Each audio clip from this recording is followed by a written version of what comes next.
So in video one, what I want to target are the plantar surface of the foot and the calf. Again, these two areas in particular take a very big beating. If you're a runner or a triathlete, all the tension step after step that we're putting in that these tissues have to withstand is pretty high. So working into the plantar surface of the foot, again, not just the plantar fascia. A lot of people only call this the plantar fascia. We have tons of small intrinsic muscles throughout the foot on that bottom side that help flex the toes and move the toes. So we're not just working the fascia, it's also those muscles as well. The lacrosse ball or trigger point wall is the best way to get into that. If you're standing or sitting, whichever way, again, more pressure by standing up, but we want to nice and slow roll the entire bottom side of the foot.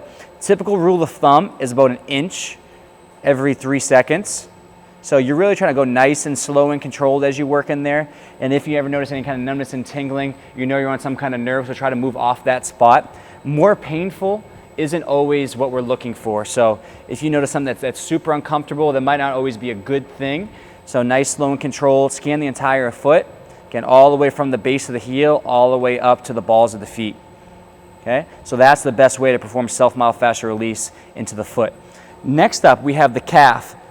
So every step we take, that foot is plantar flexing to push us off the ground and propel us forward. So offsetting some of that tension with foam rolling is very beneficial. So as you come up here, just a very simple way to get a light amount of compression into the calf is just to place 2 legs on the roller. If you see from here, I'm actually turning my toes out to the side. I like to break the calf into thirds just because it is a pretty big muscle. So just to make sure we don't miss anything. So we work the outer third all the way up right below the knee.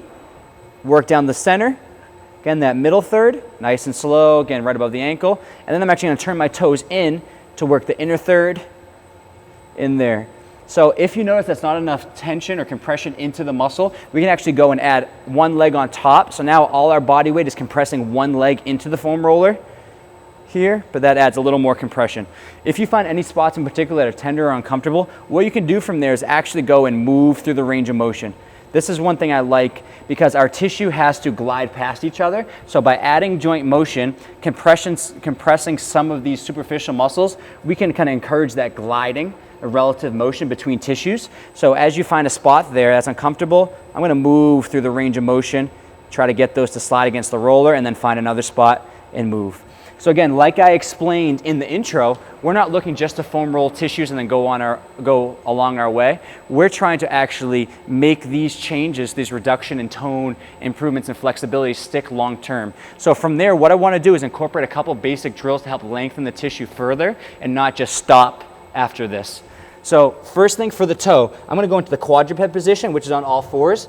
I'm going to kind of dig the toes into the ground. This also gets the calf to some degree. From this position, I'm just going to rock back onto the heel. So that foot and that toe is pulled upward. I'm actually starting to lengthen the calf somewhat too, so we can kind of get both with this. And I'm sitting back. So just rocking from that quadruped position. Sit back, push the toe into the ground. I'm trying to extend that great toe, which is stretching those muscles at the bottom of the foot, plantar fascia, and those flexors. Also feel a little bit through the calf here as well. But that is a good one to help lengthen that tissue through the plantar surface of the foot.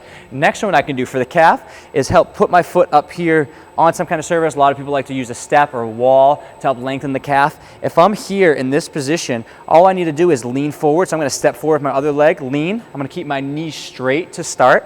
2 muscles in the calf, so we want to actually do knee straight and knee bent, see which one is tighter, because we can differentiate which muscle we're actually lengthening through this stretch. So knee straight first. Other one, I'm going to actually bend, so I'm not hitting this bench here.